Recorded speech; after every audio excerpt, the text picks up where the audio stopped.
우리 암 환자분들은 어떻게 해서든지 미네랄 섭취를 많이 해야 되거든요. 특히 자연에 있는 미네랄들이 좋아요. 우리가 가공한 미네랄보다도 아주 우리가 채소 중에서는 가장 우리 완전 식품 쪽에 가까운 게 저는 비트가 아닌가 생각을 해요.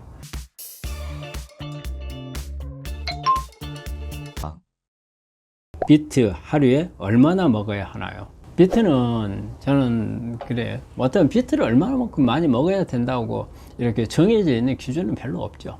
근데 대개 이제 저한테 이제 물어보면 저는 한 반 개 정도 먹는 게 좋다고 그렇게 설명을 드립니다. 근데 비트는 좀 더 먹는다 해서 나쁠 게 없어요. 좋아요. 저는 비트 안에 들어있는 그 베타인이라는 성분이 상당히 우리 항암 하는데 도움을 많이 주고요. 또 유전자 조절하는 데도 도움을 줍니다. 그리고 우리가 위산을 생산해서 소화를 하는 데도 베타인이 영향을 주거든요.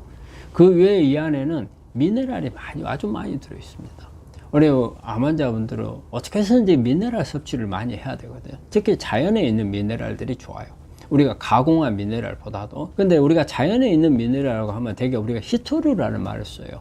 히토류. 우리가 아주 세 양이지만 사실 우리 몸에 어떤 암을 조절하는 역할을 할 수 있는 그런 미네랄들이 있어요. 되게 보면 뭐 우리 유전자를 조절한다든지 이런 부분에 영향을 주고 또 생리 기능에 영향을 줘서 우리가 암을 치료하는 데 도움을 될 수 있는, 아직까지 정확하게 과학적으로 규명은 안 되어 있지만 그런 부분들이 있다고 그래요. 그래서 그런 히토류들이 많이 있는 것은 가공한 미네랄들은 히토류가 들어가 있기 어렵거든요. 되게 자연에서 얻는 거. 그래서 비트 같은 경우에 저는 그 미네랄 때문에도 우리 환자들한테 아주 많이 권하고요. 그 외에도 이 안에는 비타민도 들어있고 식이섬유도 들어있고, 그래서 아주 우리가 채소 중에서는 가장 우리 완전 식품 쪽에 가까운 게 저는 비트가 아닌가 생각을 해요. 그렇지만 뭐든지 과식을 하는 건 좋은 건 아니거든요. 비트 같은 경우도 많이 먹게 되면 소화불량 같은 게 생길 수 있어요. 그래서 적정량이 좋은데 제가 보통 권하는 것은 하루에 한 반 개 정도 먹으면 그게 좋을 거라고 봅니다. 님이 댓글로 남겨주신 질문입니다.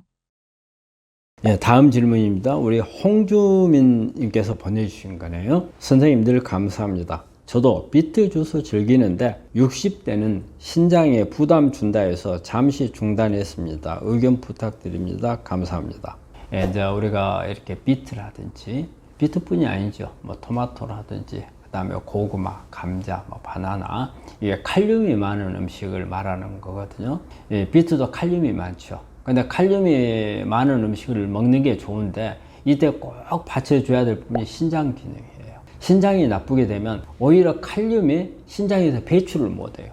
그래서 칼륨 수치가 올라가거든요. 근데 이 칼륨 수치가 올라가는 사람한테 칼륨이 많은 음식을 주면 더 문제가 되겠죠. 그렇기 때문에 뭐 이것은 60대는 신장에 부담을 준다, 이제 그런 의미보다도 60대라든지 이게 나이가 먹게 되면 신장 기능이 좀 떨어지니까 이럴 때 부담이 될 수 있다는 거거든요. 그러면 혈액 검사를 하시면, 요즘에 우리 암 환자분들 병원에서 주기적으로 신장 검사 하거든요. 따라가면서 계속 합니다. 그래서 정상 범위 내에 신장 기능이 정상 범위 내에 있으면 괜찮습니다. 드셔도 되고, 그리고 우리가 신장 기능의 크레아틴이라는 걸 검사하거든요. 그러면서 얼마만큼 이것을 걸러내는가, EGFR이라는 검사를 같이, 데이터가 같이 나와요. 그래서 한 60 이상이면은 충분히 걸러내는 힘은 되거든요. 그렇기 때문에 그런 데이터를 보고서 괜찮으면은 걱정하지 말고 드셔도 되고, 그런데 신장 기능이 좀 안 좋다, 그럴 때는 조금 조심을 하셔야 됩니다. 섭취가 중요한 이유가 있나요? 우리가 암 환자들이 뭐 채소를 많이 먹어야 된다는 거는 아마 대부분 사람들이 다 알 거예요. 그런데 왜 꼭 채소로 강조를 하느냐? 우리가 어떻게 보면은 칼로리라든지 영양분은 단백질, 우리가 잘 먹어야 된다 할 때 단백질, 이런 부분들은 거기에 오히려 많다 생각을 하잖아요. 그런데 저희가 채소를 강조를 많이 하죠. 채소가 먹기도 좀 더 어떻게 보면은 맛이 더 없잖아요. 그럼에도 불구하고, 그렇지 않아도 암 환자들 입맛도 없는데 맨날 채소 먹으라 하는데 왜 채소냐? 제가 여기 몇 가지만 설명을 하면, 채소 속에는 사실은 중요한 게 영양 칼로리는 채소가 별로 없죠. 하지만 우리 이 영양분을 제대로 태울 수 있는 영양소가 채소에 많아요. 이런 부분들이 되게 이제 비타민이라든지, 그 다음에 이제 미네랄, 그 다음에 수분 같은 것, 이런 부분들이 여기에 많아서 우리가 완전 연소가 될 수 있도록 도와줄 수 있는, 특히 우리 이제 셰프 안에 미토콘드리아에서 에너지를 만드는데 제대로 그 에너지 시스템이 돌아갈 수 있게끔 해주는 영향을 하는 게 오히려 그런 성분들이 채소에 많이 들어있고요. 그리고 또 채소는 채소마다 가지고 있는 파이토케미칼들이 있어요. 우리 암 환자분들하고 이 파이토케미칼들은 뗄 수가 없거든요. 이 파이토케미칼은 무슨 작용을 하느냐? 대부분 다 이게 암을 일으키는 유전자를 조절해 줄 수 있는 그런 능력을 가지고 있어요. 대개 안에 보면은 여러 가지, 제가 한번 몇 가지만 나열해 보면은 우리 채소 속에 있는 게 뭐 레스베라트로라든지, 그 다음에 뭐 케르세틴이라든지, 뭐 피세친, 그 다음에 녹차 속에 있는 뭐 EGCG라든지, 뭐 피페린이라든지, 뭐 이런 다양한 성분들이 있거든요. 이런 성분들은 대개 암을 일으키는 유전자를 끄거나 또 암을 괴사시킬 수 있는 그런 유전자가 변이가 돼서 기능이 사라져 버린 것을 회복을 시켜주거나 또 암세포가 제대로 조장을 하는 이런 유전자들을 줄여주거나 또 우리가 암세포는 사실 대사가 문제가 돼서 오거든요. 그런 대사를 조절해 주거나 이런 성분들이 되게 채소에 있습니다. 육식에는 그런 성분들이 거의 없어요. 그래서 이제 그런 부분들이 도움이 되고, 그리고 채소 안에 있는 미네랄들은 대개 우리가 이제 알칼리성 미네랄이 많아요. 칼륨이나 칼슘, 마그네슘. 근데 우리가 동물성에서는 이런 부분이 별로 없거든요. 그래서 칼륨이나 칼슘, 마그네슘이 이걸 우리가 많이 섭취했을 때 내 몸이 산성에서 알칼리로 바뀌어요. 암은 산성화가 되도록 계속 저장을 하거든요. 우리가 포도당을 이용해서 대사를 하는 과정에서 산성 물질을 젖산을 많이 만들어내요.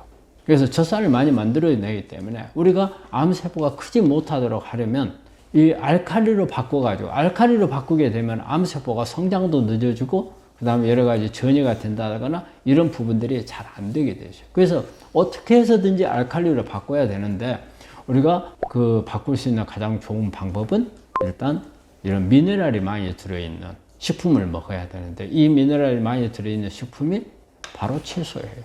그리고 또 하나 중요한 부분은 우리 채소 속에 들어있는 이 식이섬유는 우리 장에서 분해가 돼서 좋은 우리 몸에 암을 억제해 줄 수 있는 이런 물질들을 생산하는 재료가 돼요. 그리고 또 마찬가지로 이런 식이섬유는 발암물질들이 장 안에 있는 발암물질들을 변으로 빨리 끌고 나가서 제거를 해주는 역할을 하고 또 장 점막을 좋게 만들어서 면역을 끌어올려 주기도 하고 그래서 그런 역할들을 하죠. 그래서 우리가 채식은 그런 다양한 암을 억제하고 우리가 암을 관리하는 데 있어서 우리 몸에 유익하게 만들어주는 기능들이 많은 반면에 육류는 단순한 칼로리밖에 없어요. 오히려 그 안에 있는 성분들이 오히려 암을 더 성장하도록 조장시켜주는 성분들이 오히려 더 많을 수밖에 없거든요. 그래서 가능한 한 육류보다는 우리가 채식을 많이 하라 그렇게 권하는 겁니다.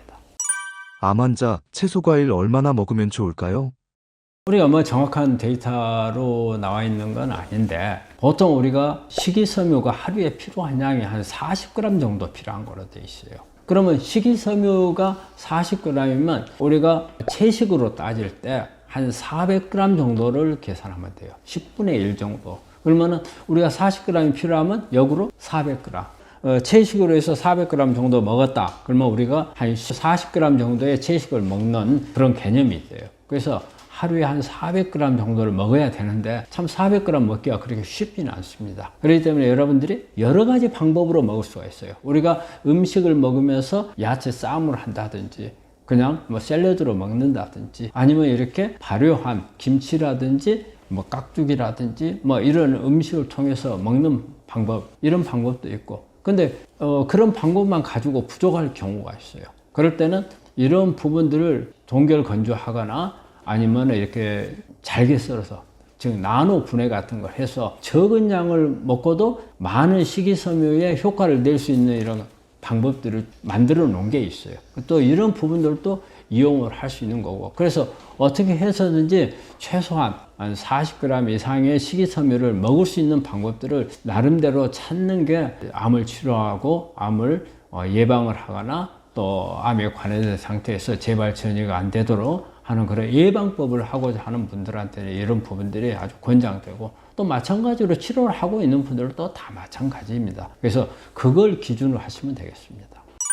채소 과일을 싫어하는 암 환자라면 어떻게 해야 할까요? 채식을 좋아하지 않는 분들이 의외로 많아요. 그리고 또 특히 젊은 층일수록 더 많고. 근데 암이라는 것 자체가 암보다 더 우리 건강에 있어서 우리를 위협할 수 있는 더 이상 없잖아요. 그러면 내가 아무리 먹기가 싫더라도 습관을 들여야죠. 우리가 채식이 사실 보면은 맛이 별로 그렇게 없는 편이에요. 근데 우리가 음식 중에서 우리가 사람이 동물이잖아요. 동물이다 보니까 우리가 동물인데 우리가 육식을 하고 채식을 하는 데 있어서 육식을 하는 것에 우리가 좋아하는 부분이 있어요. 그 부분은 대개 동물성 단백질이에요. 이 동물성 단백질들이 식물에는 없는 거예요. 그런데 동물성 단백질이 우리 몸 안에 들어오면 여러 가지 우리 기분을 좋게 해주는 그런 호르몬들을 만들어요. 특히 뭐 세로토닌이라든지 그 다음에 도파민이라든지 이런 것을 우리 몸 안에서 만들어지면 우리 기분이 좋아요. 시원한 느낌이 들고, 그러니까 육류를 먹으면 이런 동물성을 먹게 되면 그 기분을 느끼는 거예요. 그래서 오히려 더 포만감이 있고 또 기분이 좋고 하기 때문에 좋은데, 채식을 먹으면 그 기분이 별로 없어요. 어쨌든 이게 채식을 먹었을 때는 조금은 식물성에 가까워지죠. 식물성에 가깝다는 말은 차분해지는 거예요. 동물성을 좋아하는 사람들은 액티브해져요. 식물성을 좋아하는 사람은 차분해지고, 대신에 동물성을 좋아하는 사람은 공격적인 성향을 많이 갖죠. 그 다음에 식물성인 사람들은 어때요? 예민해져요. 민감해져. 그런 특성이 있는데, 그러다 보니까 우리가 채식을 많이 하면은 뭔가가 부족한 것 같고 힘이 없는 것 같고 또 먹기가 싫고 그런 부분이 있는데, 내가 암을 가졌다는 게 가장 큰 명제예요. 그럴 때는 내가 어느 게 좋은 건가. 그래서 채식을 감히 해서 내가 정말 육식을 끊지 못한다 했을 때는 육식을 어떻게 보면 생선이나 조류나 이런 쪽으로 좀 바꾸는 것도 좋고, 여기에다 채식을 가미하고, 만약에 더 좋다면 채식을 조금 더 육식보다 더 많게 하는 거. 그렇다 해서 육식을 좋아하는 분들한테 무조건 100% 채식을 다 바꾸라 이렇게 하면은 많이 힘들죠. 참 암을 내가 암에 지는 한이 있어도 먹어야 되겠다 생각하는 분들, 또 의외로 암을 가지고 있으면서도 암에 대해서 등한시한 분들은 많이 있거든요. 그런 분들한테 무조건 채식만 해라 그러면 힘들어요. 그럼 바꾸는, 그렇게 양을 조절하는 방법이 있고, 또 조리법을 참 잘해서 이 채식을 먹더라도 육식을 먹는 만큼의 식감을 낼 수 있도록 하는 그런 방법도 생각을 해볼 필요가 있어요. 그래서 저는 생각이, 이제 그런 방법을 찾다 보면은 이제 조미료가 나오거든요. 그 조미료가 나와서 이 가공된 조미료를 쓰면은 그거는 별로 좋지 않아요. 그래서 요즘에 보면 천연 조미료. 그래서 우리 환자분들은 가끔 이제 약선 요리 같은 것을 많이 이제 권하거든요. 약선 요리는 우리가 이제 되게 이제 절에서 이제 많이 쓰는 음식으로 이 육식이 전혀 안 들어가잖아요. 이 가공된 조미료를 사용하지 않아요. 그러면서도 맛을 내고, 그런 부분들을 좀 공부를 하시면서 식단을 만드는 것도 하나의 좋은 방법인 것 같아요. 그리고 또 하나는 어쨌든 내가 암을 치료해야 된다. 그러면 뭐가 좋은가 판단을 하고, 조금 힘들더라도 내가 치료하고 있는 동안에 이걸 극복하기 위해서는 노력을 한다는 생각으로 그런 쪽으로 바꾸는 게 좋을 거라고 생각을 합니다. 비트의 항암 효과는 무엇인가요?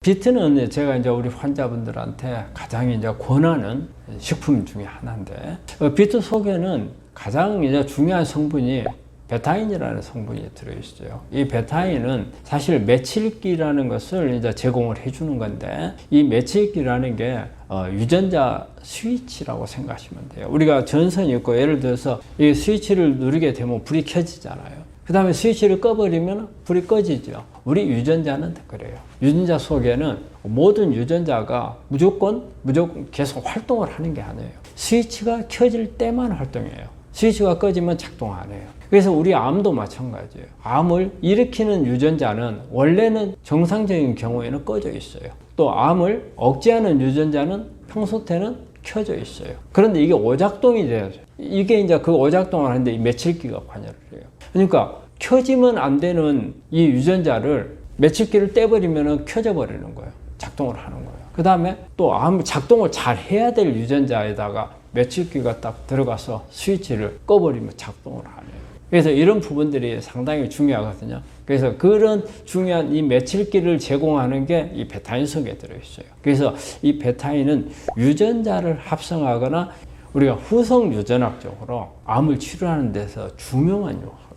그리고 이 사이클에서 이 메칠기가 또 하나예요. 우리 몸에 호모시스테인이라는 게 많이 만들어질 수가 있거든요.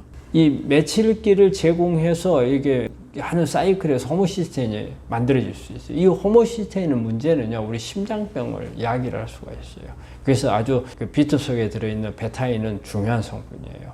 이제 그 부분뿐이 아니고 염증을 억제해주는 NF-카포비를 억제를 시켜주고, 그 다음에 간 기능 개선도 시켜주고 항염, 항산화 작용을 가지고 있는 게 베타인이죠. 그래서 베타인이 가장 중요한 성분이고 그 외에도 뭐 폴리페놀로 우리가 카페익산이라든지 클로로엔산이라든지 그리고 이제 뭐 카로티노이드, 라이코펜 다양한 파이토케미칼들이 많이 들어있어요. 그래서 이런 중요한 파이토케미칼들이 있고 또 하나 중요한 거는 비트 속에는요, 제가 제일 강조하는 것은 미네랄입니다. 비트는 이런 우리가 그 식품 중에 미네랄 보고거든요. 그래서 그 안에 뭐 칼륨, 마그네슘, 망강, 아연, 셀레늄, 칼슘 다양한 미네랄들이 있어요. 근데 우리 환자분들이 되게 우리 산성화가 많이 되거든요. 산성화를 알칼리 쪽으로 바꾸려면 미네랄이 들어가야 됩니다. 그리고 또 우리 암 환자분들은 세포 안에 탈수가 많이 돼 있거든요. 이 탈수를 해결하려면 물만 많이 마셔도 되는 게 아니고 칼륨을 많이 먹어야 돼요. 그래서 이런 칼륨이 많이 들어있는 음식 중에 하나가 비트거든요. 그래서 비트는 미네랄이 아주 중요한데 그 미네랄을 공급해주는 좋은 소스가 되고요. 그리고 이제 그 외에도 비트 속에 질산염이 있어요.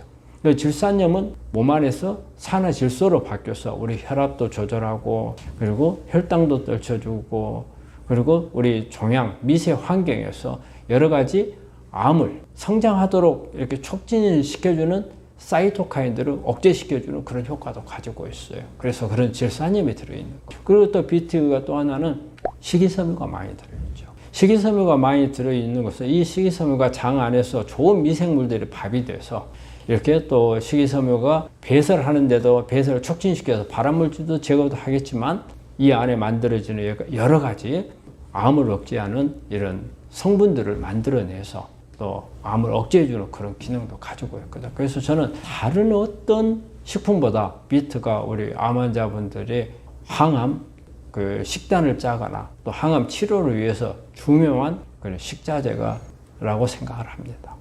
비트의 항암 효과를 극대화시킬 수 있는 섭취법이 있나요? 네, 비트는 일반적으로 생으로 먹어도 좋고 익혀서 먹는 것도 좋은 걸로 돼 있어요.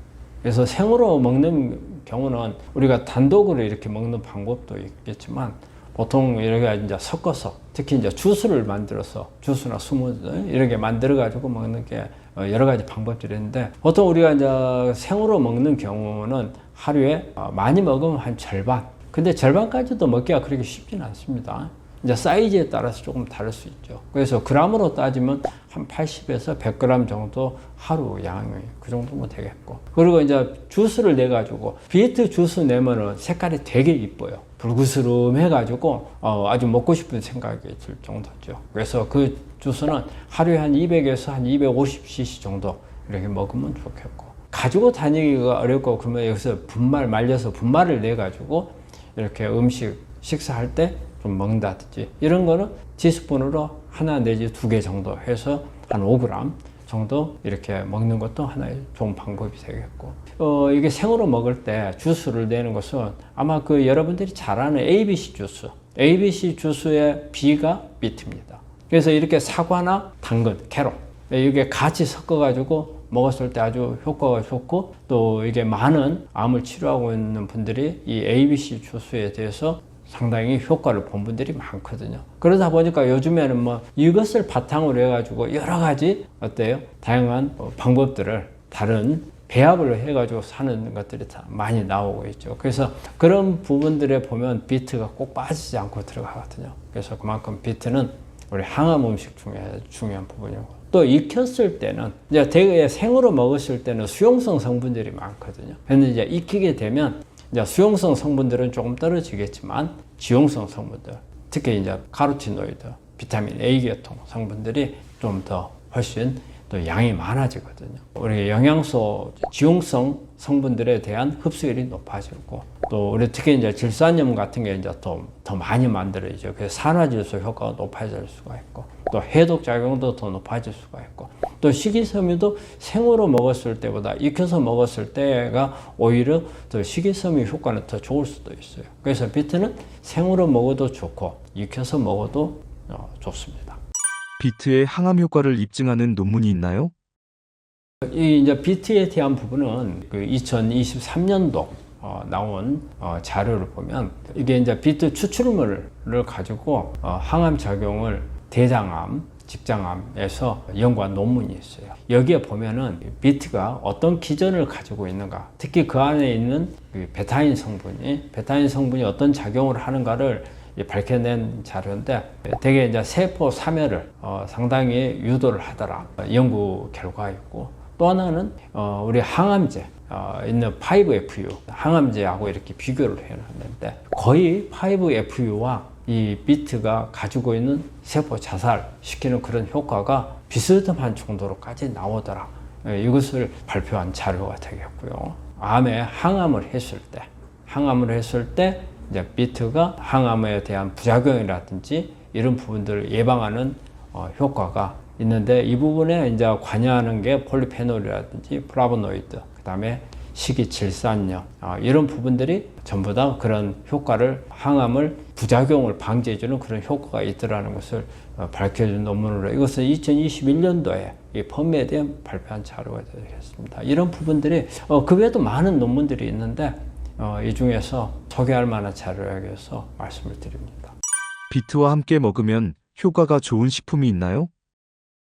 우리 이제 비트는 우리가 단독으로 먹기도 하지만 대부분 경우에 이렇게 같이 여러 가지 섞어서 먹는 경우가 많죠. 그래서 ABC 주스가 아마 가장 대표적일 거예요. 비트 속에 있는 철분 흡수를 돕는 비타민 C, 이런 부분도 이제 강화를 시켜줄 수 있기 때문에 사과 같은 것을 같이 이렇게 먹는 경우 좋고, 그 다음에 이제 허브하고 그 다음에 향신료, 이거는 이제 비트 속에 들어있는 어떤 지용성 성분들의 효과를 높여주는 그런 부분들이 있고, 그 외에도 이제 당근이나 사과, 오이, 오렌지, 양파 이런 부분들하고 같이 먹으면 그 가지고 있는 항암 효과를 아주 극대화시킬 수 있는 그런 효과를 얻을 수 있습니다. 암 환자가 비트 섭취할 때 주의사항도 있을까요? 비트를 같이 할 때 이제 주의해야 될 부분은 이제 대개 이제 유제품이 일단 생각해야 될 부분인데, 유제품 속에 이제 칼슘이나 이렇게 질산염이 결합을 해서 혈압을 떨어뜨리는 그런 효과를, 지금 질산염이 갖고 있는 효과를 이 칼슘이 떨어뜨려 버릴 수가 있거든요. 그래서 같이 먹는 것은 좀 피하는 게 좋을 수 있겠고요. 술 마실 때, 그래서 술을 마시게 되면 아세트알데히드가 만들어지거든요. 그렇게 되면 비트의 항산화 효과가 감소를 하기 때문에 알코올하고 같이 먹는 것도 피하는 게 좋겠고, 그 다음에 지방을 너무 많이 먹게 되면 우리 질산염 흡수가 떨어지기 때문에 너무 고지방, 뭐 조금 먹는 건 괜찮아요. 아주 많이 먹는 것은 피하는 게 좋겠고요. 그리고 또 하나는 신장 같은 게 나쁜 사람들을 조심해야 됩니다. 비트 속에는 칼륨이 상당히 함량이 높거든요. 그런데 이게 이제 신장이 나쁘면 우리 칼륨이 배설이 잘 안 돼요. 그래서 고칼륨 혈증이 올 수 있는데, 이걸 먹게 되면은 그것을 고칼륨 혈증을 좀 더 악화시킬 수가 있거든요. 그래서 신장이 나쁜 분들은 좀 조심을 해야 됩니다. 비트하고 같이 어떤 주의해야 될 부분이 약물들이 있어요. 약물. 비트도 약간 항응고 효과가 있습니다. 그렇기 때문에 항응고제를 사용한 경우에는 조심을 해야 돼요. 그래서 특히 와파린이나 아스피린이나 이런 부분들하고 같이 먹는 분들은 좀 조심을 해야 되고, 그리고 이제 고혈압 약을 먹고 있는 분들 잘못하면 이제 가끔 가다가 저혈압으로 가는 경우가 있거든요. 이럴 때 비트를 먹게 되면 혈압이 더 떨어져 버릴 수가 있으니까 이렇게 고혈압 약물 먹을 때는 가능한 먹고 나서 좀 시간을 띄워서 비트를 먹는 게 그런 부분들을 좀 조심해야 될 것 같습니다. 비트를 먹으면 소변이 붉은색으로 나올 수가 있거든요. 우리가 비트 보면 약간 붉은색이 있잖아요. 그거는 비트 속에 있는 성분들이 우리 이제 신장을 통해서 걸러지면서 나오는 그런 현상이거든요. 근데 꼭 그 보면은 혹시 뭐 피가 나온 거 아닌가, 그게 나오더라도 너무 걱정하실 필요는 없어요. 그거는 그런 성분들이 나오는 것 뿐이지 우리 몸 안에 있는 어떤 문제가 생겨서 나오는 건 결코 아니니까는 너무 걱정 안 하셔도 됩니다. 자분께서 댓글로 남겨주신 질문입니다. 다음 질문입니다. 우리 김한호님께서 보내주신 건데요. 하루 비트 몇 번 먹는 것이 좋은가요? 비트는 뭐든지 그래요. 많이 먹는 게 다 좋은 건 아니거든요. 과하면은 체해요. 그래서 비트도 많이 먹게 되면 속이 되게 더부룩하니 안 좋아요. 보통은 우리가 조그마한 비트는 절반, 큰 비트는 저는 3분의 1, 이 정도를 권하는데 그람으로 따지면 한 80에서 100g 정도 먹는 것을 권해요. 그래서 뭐든지 너무 많은 것을 한꺼번에 드시려고 생각하지 말고요. 꾸준히 여러 차례 나눠가지고 그렇게 드시는 게 도움이 됩니다.